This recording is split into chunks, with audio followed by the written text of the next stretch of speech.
Hello dear students, today we will start a new poem named by Father Returning Home.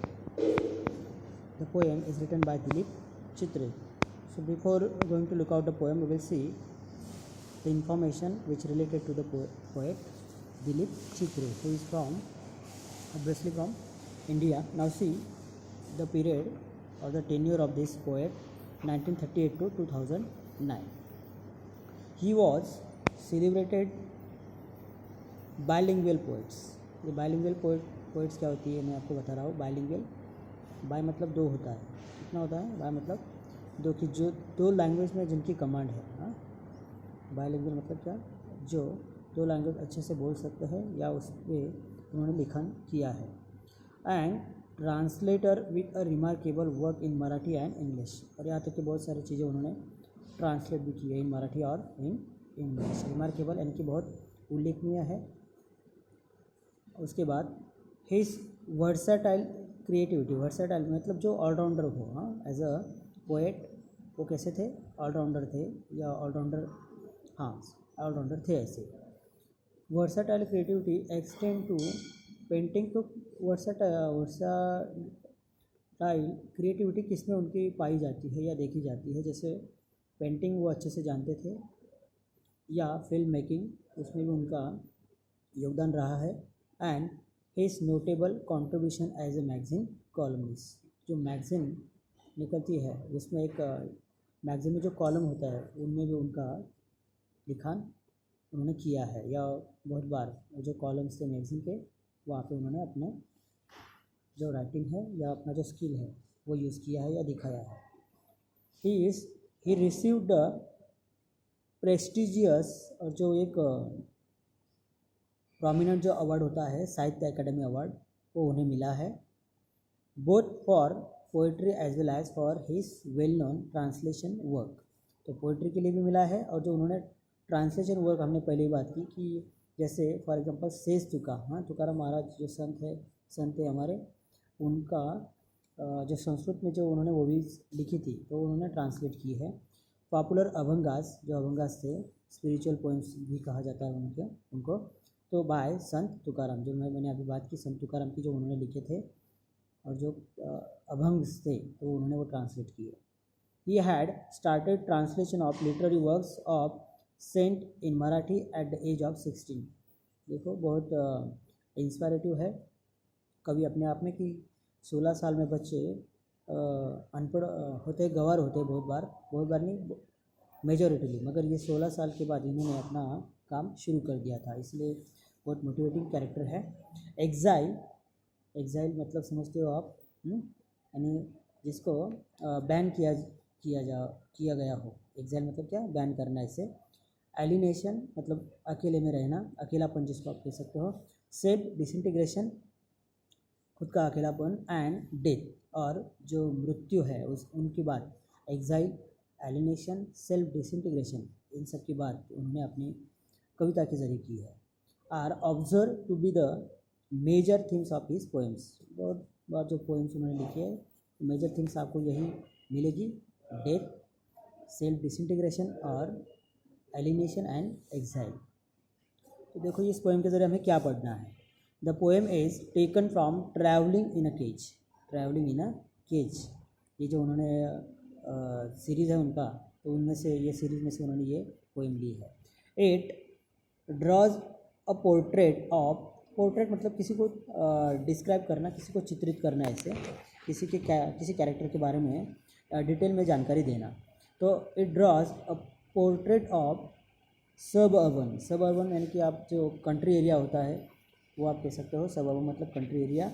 Computer मतलब जो regular traveller होते हैं, जैसे कि फॉर एग्जांपल आप तारापुर में रहते हो, चिंची में रहते हो और विरार में अगर जॉब करते हो और बाय ट्रेन अगर रेगुलर ट्रैवल करते हो हर दिन, तो इसका मतलब आप क्या हो?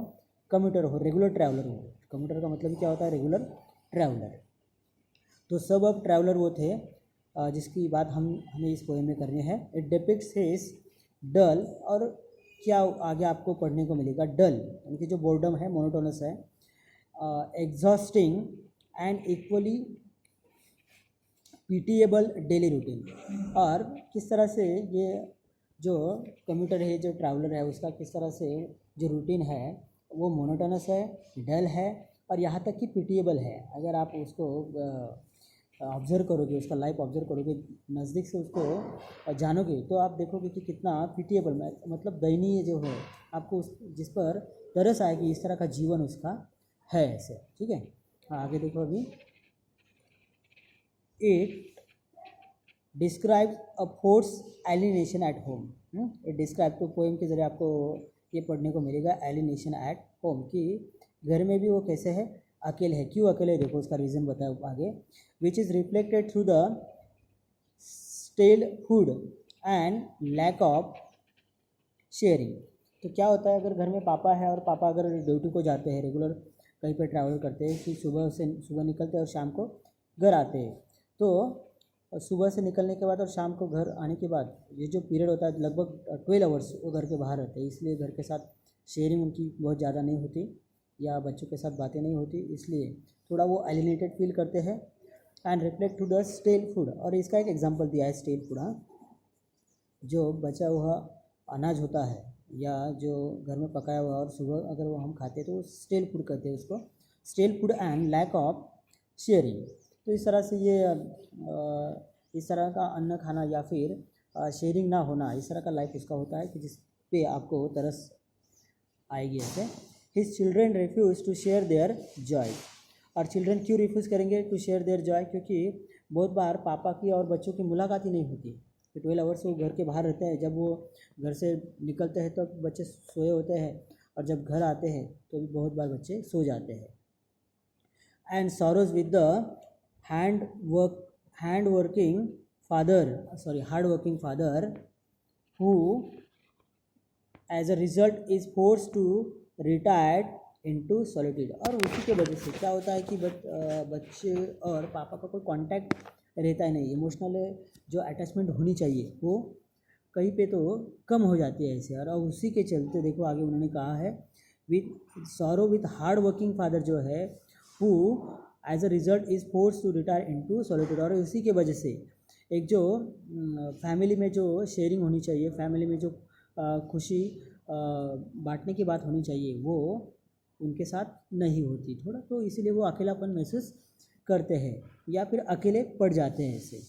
दिस वेरी पेनफुल लोनलीनेस, और यही जो उनका अकेलापन है, दर्द भरा जो अकेलापन है, is a symbol of man's isolation. और वही क्या सिंबलाइज करता है कि हर एक आदमी का, कोई ना कोई आदमी इस तरह से परेशान है कि वो अकेला जी रहा है from the materialistic man made world. Materialistic जो लाइफ है, जो हमारा ये जो जीवन है कैसा है, मटेरियलिस्टिक लाइफ है। जैसे बहुत सारी फैसिलिटीज़ हो और उनका उपभोग अगर हम करें तो वो किस तरह का जीवन होगा, मटेरियलिस्टिक लाइफ। और इसी के चलते मतलब इन शॉर्ट कवि को क्या कहना है कि आपको टाइम पे खाना मिल गया, आपको अच्छे कपड़े मिल गए, आपको अच्छी नौकरी मिल गई, यानी कि वो क्या हो गया, आपका मटेरियलिस्टिक लाइफ हो गया। मगर आपकी शेयरिंग किसी के साथ में, कोई किसी के साथ इमोशनल अटैचमेंट नहीं है, तो ऑब्वियसली ये मटेरियलिस्टिक लाइफ जो है आपको किस में डाल देगा, पूरी तरह से आइसोलेशन में डाल देगा, अकेला कर देगा ऐसे, जिसमें आप खुश नहीं रह सकते। अब वही इस लेसन की थीम है कि जो हमें इस पोएम की थीम है जो हमें यहाँ पे डिस्कस करनी है, जो हम कल डिस्कस करेंगे। लगभग 9 मिनट का वीडियो हो गया है, तो इसीलिए वो हम बाद में देखेंगे। तो पोएम का नाम है father returning home. Okay, computer का मतलब मैंने आपको बताया, दोज हु ट्रैवल रेगुलरली। जो मैंने बात की है रेगुलर ट्रैवलर, हम जिसे कहते हैं रेगुलर ट्रैवलर भी आप कह सकते हैं। तो जो पोएम है उन्होंने फ्री वर्स में लिखी है, और फ्री वर्स में अगर पोएम हो तो वो नैरेटिव पोएम होती है, बहुत बार डायलॉग फॉर्म में भी होती है, और एक कम्युनिकेटिव अप्रोच उसमें होता है कि जो जिसकी बात हम कल करेंगे। ठीक है, ओके, थैंक यू।